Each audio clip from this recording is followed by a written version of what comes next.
Bonjour mes amis, j'espère que vous allez bien. Nouvelle vidéo du film du Vidéo Club. Et pour cette nouvelle vidéo, je vais vous parler d'un excellent petit film d'horreur de 1979, Tourist Trap. Donc, c'est parti.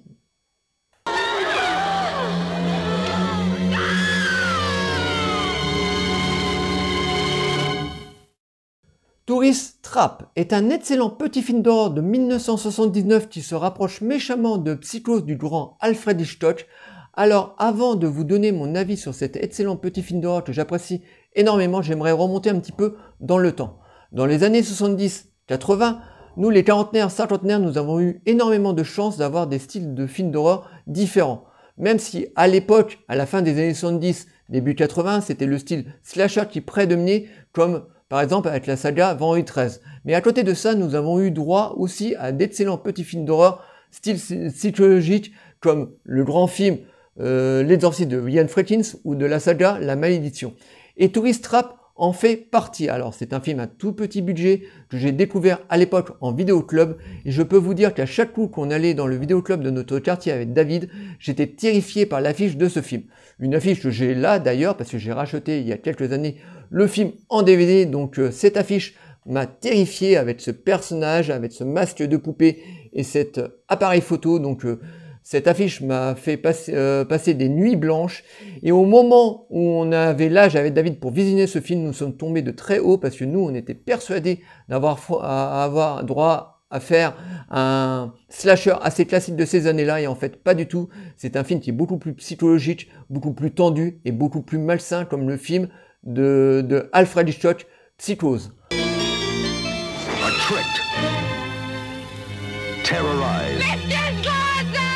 Pourtant, le pitch de ce film est assez classique. Nous suivons les aventures d'une bande de hippies qui a décidé de partir à l'aventure au milieu du désert. Malheureusement pour ces jeunes, leur voiture va vite tomber en panne et c'est à ce moment-là qu'un homme mystérieux, grand et balèze va proposer son aide et va leur proposer de passer la nuit dans sa maison. Malheureusement pour ces jeunes, il a aussi un vieux musée de cire poussiéreux et tout crasseux. Et pour cette bande de jeunes, ils vont vivre un véritable nuit d'horreur.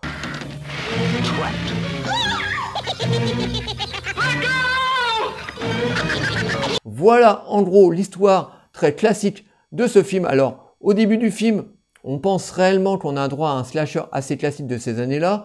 Là, on a une patine typique années 80, style Vendredi 13, donc une réalisation très carrée, mais très reconnue de ces années-là.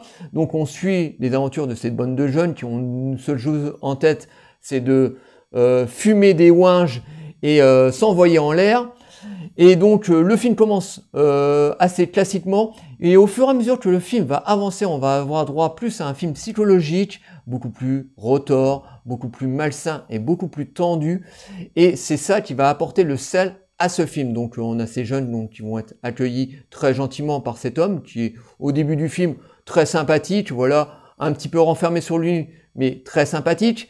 Mais très rapidement, on va apprendre qu'il a perdu sa femme dans des événements assez tragiques et qu'il a 2-3 fusibles en moins.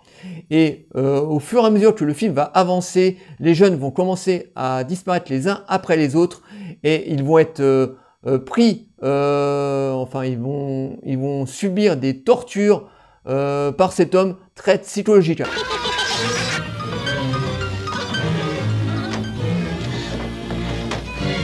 Alors on n'a pas du tout de mise à mort style Halloween ou Vendredi 13 et encore moins de sang. Voilà, on a plus des mises à mort très psychologiques.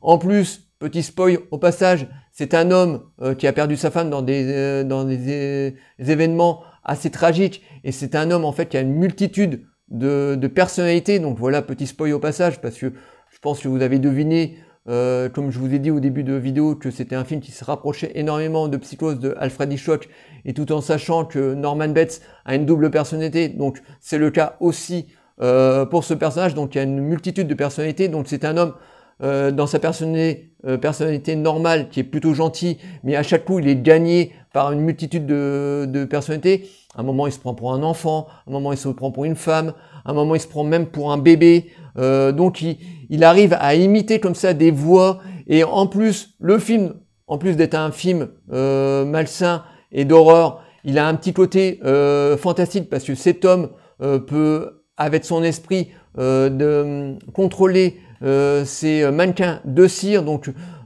c'est un film comme ça qui marche à fond à l'ambiance et qui est vraiment très très bien réalisé.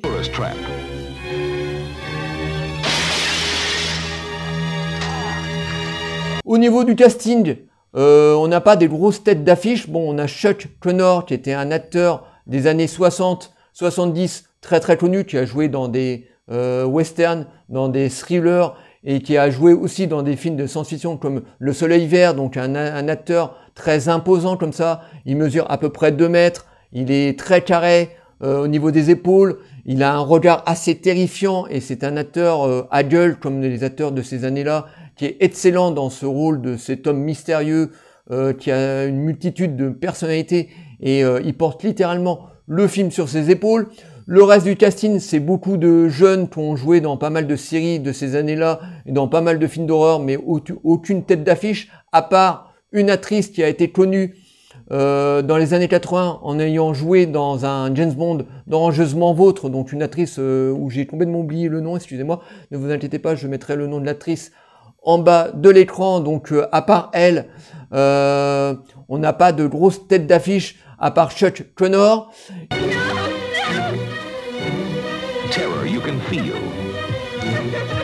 Et donc ce film est vraiment très très bien. Voilà, c'est un film psychologique comme on en avait beaucoup à l'époque. Alors c'est un film aussi qui ressemble un petit peu au film de la Hammer des années 60. Voilà, avec cette maison un peu lugubre, style ancien comme dans les films de la Hammer.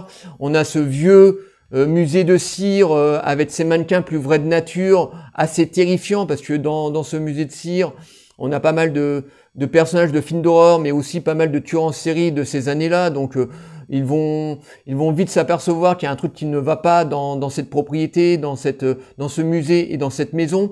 Et c'est surtout au moment où tu as les premiers jeunes qui vont disparaître dans cette maison et le reste du groupe vont à leur tour rentrer dans cette maison, où ils vont commencer à se faire tuer les uns après les autres avec dans des circonstances assez étranges que je veux pas vous révéler, mais voilà, c'est très très psychologique.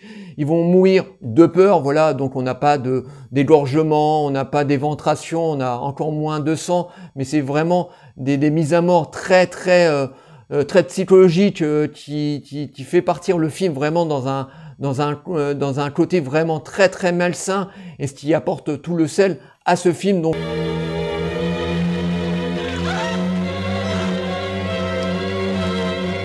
si vous aimez ce genre de film, franchement je vous le conseille. Voilà, nous sommes pas du tout dans un slasher typique Halloween ou Vendredi 13 ou pas mal de slashers de ces années-là, mais dans un film beaucoup plus rotor, beaucoup plus malsain, beaucoup plus voilà, qu'est-ce que je pourrais vous dire d'autre, beaucoup plus tendu. Et c'est vraiment ça qui fait le sel de ce film, qui le rend vraiment très intéressant, qui le rend même différent des autres, même si on avait beaucoup de films de ce genre à l'époque.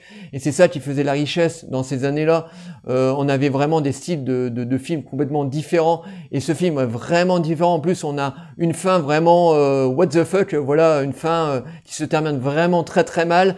Et vraiment, c'est un film que je vous conseille, moi, que j'ai découvert il y a déjà presque 30 ans en arrière, que j'ai aimé redécouvrir en DVD là, voilà, parce qu'il était ressorti à l'époque avec un Man Movies, et j'étais très heureux de l'avoir. Donc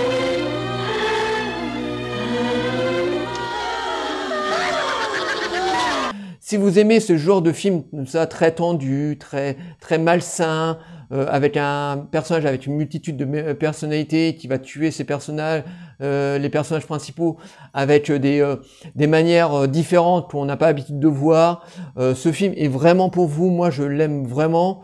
Bon, il n'est pas à la portée de tout le monde, voilà. Si les films d'horreur de ce genre vous traumatisent, je vous déconseille de le voir. Mais par contre, si vous aimez ce genre de film, bon allez-y, courez, parce que c'est vraiment un film vraiment très très bien réalisé. Bon, avec une patine typique années 80. Ça commence comme un slasher classique, mais ça part après dans complètement autre chose, et c'est franchement très très plaisant parce qu'on n'est pas dans un terrain balisé dans un film de slasher classique, mais on est vraiment entre Massacre à la tronçonneuse, Psychose et d'autres slashers de ce type, de ces années-là. Donc moi je peux que vous le conseiller, moi je l'adore, c'est vraiment un film qui marche à fond à l'ambiance, avec des mises à mort complètement différentes, mais vraiment très réussi. Donc voilà, je peux que vous le conseiller, mais attention, c'est très malsain.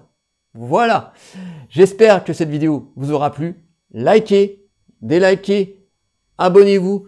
N'hésitez pas surtout à m'envoyer des messages, je vous répondrai toujours avec plaisir. Et moi, je vous dis à très bientôt. Ciao les amis.